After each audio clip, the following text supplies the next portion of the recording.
Okay, यो भिडियोमा म क्वेसन नम्बर 5 अनि 6 दुईटा क्वेसनलाई सल्भ गर्न जाँदैछु। 6 मा हाम्रो दुईटा क्वेसन छ, एउटा अरमा पनि छ, अर पार्ट पनि हामी यसै भिडियोमा हेर्नेछौँ। क्वेसन नम्बर 5 मा हामीलाई एउटा इन्टिग्रेसन रिलेटेड क्वेसन छ। इन्टिग्रेसन गर्नुपर्ने छ। इभ्यालुएट भनेको छ, एउटा इन्टिग्रेसन छ dx by 1 plus sin x plus cos x भन्ने। यो इक्वेसन यो इन्टिग्रललाई हामी सल्भ गर्दैछौँ, इभ्यालुएट गर्दैछौँ। यसको लागि हामीले यहाँ के गर्छौँ भने dx by यो 1 plus cos x, एउटा 1 र cos x लाई एक ठाउँमा राख्ने भने हाम्रो फर्मुला हुन्छ 2 cos square x by 2 half angle formula. त्यसैगरी sin x लाई हामीले हाफ एङ्गल फर्मुलामा लाने भने 2 sin x by 2 अनि cos x by 2 लेख्नुपर्ने हुन्छ। अब हामी के गर्दैछौँ, दुईटै तल र माथि बोथ न्युमरेटर र डिनोमिनेटरमा हामीले sec square x by 2 ले डिभाइड गरिदिन सक्छौँ। sec square x by 2 अर्थात् cos लाई sec मा लगेर माथि लगेको भनेर बुझे पनि हुन्छ। यसबाट हाम्रो आउँछ sec square x by 2 dx र तलपट्टि यो sec square ले यहाँ मल्टिप्लाई हुन्छ, त्यो गर्दा काटिन्छ र हाम्रो 2 मात्रै बस्छ त्यहाँ, 2 प्लस त्यसैगरी अर्को sec square ले यहाँ मल्टिप्लाई गर्दाखेरि एउटा sec र cos काटिन्छ, एउटा चाहिँ बस्छ। सो 2 tan x by 2 बस्ने भयो यसमा। र यसबाट हामीले 2 कमन लिन पाउँछौँ। सो 1/2 लाई मैले बाहिर फाइन गरेर लेख्थेँ, sec square x by 2 dx divide by 1 plus tan x by 2। अब यसमा हामीले भेरिएबल चेन्ज गर्छौँ, पुट लेट गरौँ हामीले tan x by 2 is equal to z भनिदिउँ। यसो हुने बित्तिकै इन्टिग्रेसन हामीले यसमा बोथ साइड डेरिभेटिभ गर्ने भने हाम्रो sec square x by 2 into 1/2 dx is equal to dz हुन आउँछ। सो अब हाम्रो इन्टिग्रल यो इन्टिग्रल चाहिँ अब यसरी चेन्ज हुन्छ, this is equal to 1/2 sec square x by 2। यहाँ ख्याल गरौँ 1/2 sec square x by 2 dx भनेको dz हो।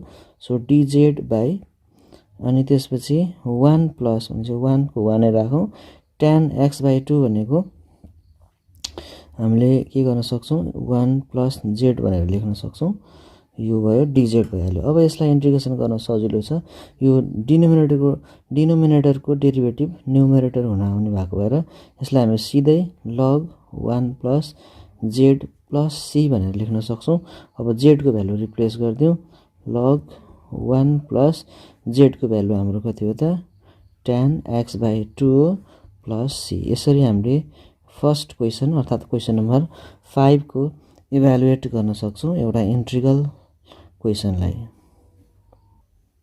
ओके, अब हामी क्वेसन नम्बर 6 गर्दैछौँ। 6 मा हामीलाई चाहिँ from the definition find the derivative of e to the power tan x भन्दैछ। सो यसको लागि हामीले लेट गर्छौँ, let given function fx is equal to e to the power tan x। यसलाई हामी फर्स्ट प्रिन्सिपलबाट अर्थात् डेफिनेसन मेथडबाट यसको डेरिभेटिभ फाइन्ड आउट गर्दैछौँ, अर्थात् f dash x find out गर्दैछौँ। यसको लागि हामीले fx प्लस h कति हुन्छ भनेर लेख्छौँ। यहाँ fx प्लस h भनेको a tan x plus h भन्ने भयो यसरी। त्यसपछि अब हामी वी नो यसको डेफिनेसन मेथडमा अर्थात् डेरिभेटिभको डेफिनेसनमा जान्छौँ। f ड्यास x भनेको हाम्रो limit h tends to 0 fx plus h minus fx divide by h लेखिन्छ। यसको भ्यालुहरू पुट गरौँ। अब limit h tends to 0 fx plus h भनेको a tan x plus h minus e to the power tan x whole divide by h भइदिन्छ। यसलाई अब अलिकति सिम्पलर फर्ममा हामीले लानको लागि, अलिक सिम्पल फर्ममा लानको लागि हामीले के गर्छौँ, पुट e टु e होइन, e लाई चाहिँ हटाएर अब हामी put tan x is equal to y then tan x plus h is equal to y plus k भइदिन्छ। के छ यहाँ सपोज गरौँ, अलि यता लेखौँला, हाम्रो then tan x plus h is equal to y plus के भइदिन्छ। सो यहाँ हामीले के को भ्यालु अब फाइन्ड आउट गर्दाखेरि tan x plus h minus tan x हुन्छ यहाँ। ओके, यसरी हामीले रिप्लेस गरिसकेपछि अब अघिको इन्टिग्रेसन फेरि अर्को इफ h टेन्स टु 0 हुँदाखेरि के टेन्स टु पनि हाम्रो 0 हुन्छ। सो अघिको एक्सप्रेसन अब हाम्रो कस्तो भएर आउँछ भने therefore f dash x is equal to limit, अब h राखे पनि भयो के राखे पनि भयो। अब हामीलाई के राख्नुपर्ने आवश्यक हुन्छ, त्यसो भएर मैले यहाँ के राख्दैछु e to the power tan x plus h भनेको हाम्रो के हुन्छ त e to the power y plus के भइदिन्छ र माइनस अनि e टु द पावर चाहिँ y भइदिन्छ होल डिभाइड बाई अगाडिको h त एज इट इज छँदैछ। ओके, अब हामी यहाँबाट e to the power y लाई कमन लिइदिन्छौँ। e to the power common आयो भने limit k tends to 0 e to the power k minus 1 divide by h आउँछ। अब यसमा हामीले k into k by h यसरी हामीले k र k माथि तल थपिदिन्छौँ। यो हुने बित्तिकै यति रिलेसन भनेको अर्थात् यसलाई यसरी भनौँ, यो हाम्रो यति रिलेसन भनेको 1 भइदिन्छ यो एक्सपोनेन्सियलको रुल अनुसार। र अब e to the power y as it is भइहाल्यो र लिमिट, त्यो लिमिट चाहिँ हामीले h tends to k k tends to h हामीले आफ्नो आवश्यकता अनुसार चेन्ज गर्न सक्छौँ। मैले h टेन्स टु 0 नै राखेँ र k को भ्यालु चाहिँ रिप्लेस गरेँ। k को भ्यालु हाम्रो tan x plus h minus tan x हुने भयो होल डिभाइड बाई h। अब हामी यहाँ e to the power y as it is राखौँ। So limit h tends to 0, यहाँ के आउँछ हेरौँ, ट्यानलाई अब हामीले फर्मुलामा खोलौँ sine x plus h divide by cos x plus h minus sine x divide by cos x whole divide by h त छँदैछ। मैले यसमा इन्टु 1 बाई h राख्दिएँ अलिक छोटो बनाउनलाई। So e to the power y भयो।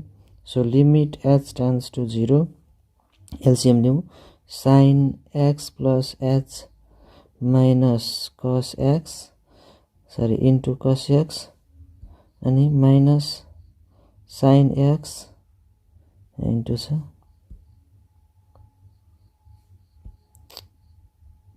अनि त्यसपछि या इन्टु हो यो कस्तो, त्यसपछि साइन x अनि कस x प्लस h भयो होल डिभाइड बाई तल चाहिँ कस x प्लस h र कस x मात्रै बस्छ इन्टु 1 बाई h छ। यो त इन्टु मैले अगाडि राखेँ ल इन्टु 1 बाई h। अब हेरौँ e to the power y। So limit h tends to 0, यो माथि फर्मुलामा जानुभयो sine a cos b minus cos a sine b मा जाने भयो। So sine a minus b x plus h minus x लेख्न मिल्छ होल डिभाइड बाई h त एज इट इज अघिको छँदैछ x प्लस h र कस x भयो। So e to the power y limit h tends to 0 x x cancel भयो sign h by h आउने भयो र अघिको कस x प्लस h र cos x as it is छँदैछ। फेरि अघि नैको जस्तै हाम्रो यो टर्म चाहिँ 1 हुन्छ अब लिमिट भ्यालुको फर्मुला अनुसार। So e to the power y as it is बस्छ र फेरि यहाँ लिमिट h टेन्स टु 0 त हामीले जतिवटा डिस्ट्रिब्युट गर्न पनि सक्छौँ।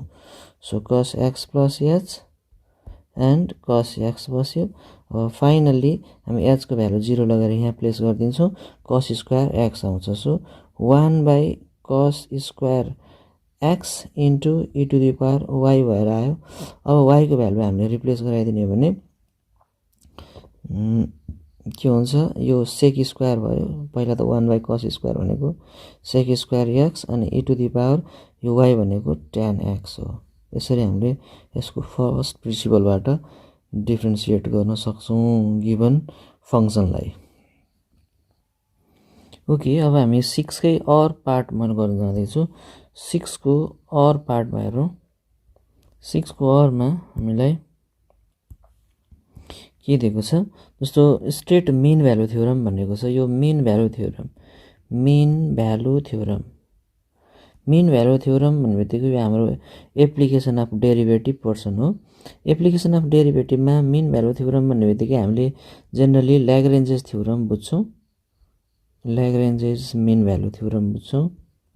ल्याग्रेन्जेस मिन भ्यालु थ्योरम रल्स भन्ने दुईवटा अर्को कची भन्ने पनि छ, तर हामीले यहाँ ल्याग्रेन्जेस चाहिँ मेन्सन गरिदिनु पर्यो।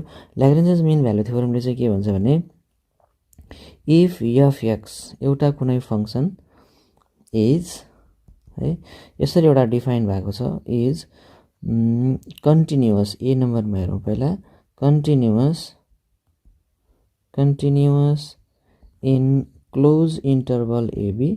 क्लोज इन्टरभल भनेको ए र बी इन्क्लुड हुने र बिचको पोइन्टहरू त छँदैछ, कन्टिन्युअस छ।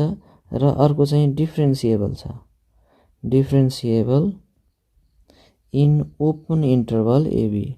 ओपन इन्टरभल भनेको ए र बी एक्सक्लुड गर्दै बिचमा चाहिँ डिफ्रेन्सिएबल छ भने अब रल्स हुन्थ्यो भने त्यहाँ अझै एउटा कन्डिसन पनि हुन्थ्यो हैन, यो रल्स होइन ल्याग्रेन्जेस हो। So we have only two conditions. यस्तो दुईवटा कन्डिसन सेटिस्फाई गर्ने कुनै एउटा फङ्सन क्लोज इन्टरभल एबीमा डिफाइन छ भनेदेखि देन देयर एक्जिस्ट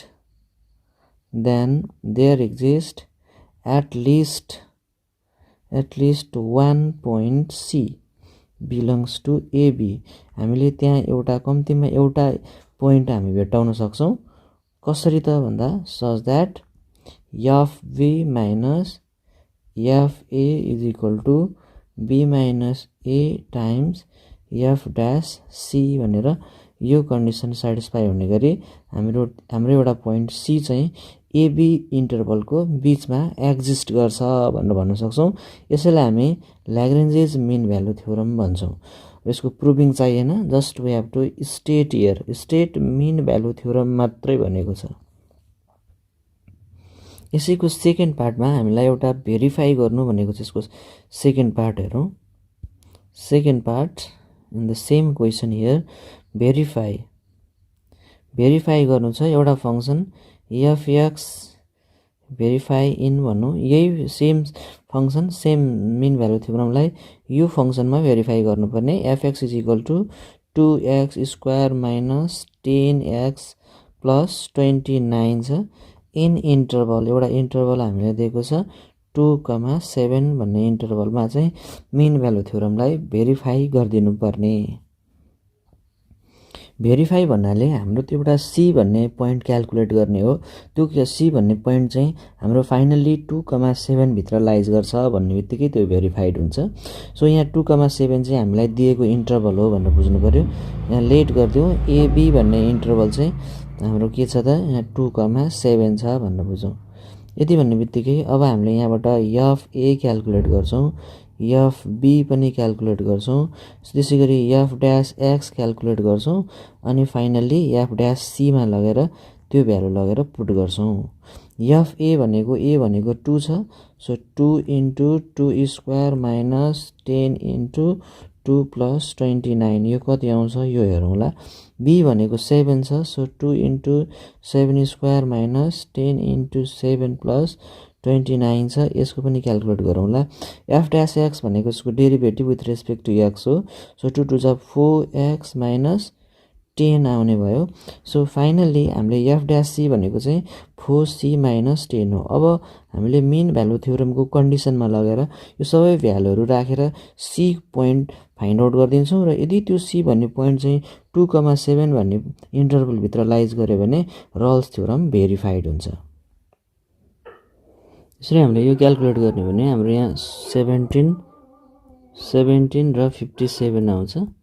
र अब हामी चाहिँ ल्याग्रेन्जेस मिन भ्यालु थ्योरमको condition f b minus f a is equal to b minus a times f dash सीमा लगेर यो सबै भ्यालुहरू पुट गर्छौँ।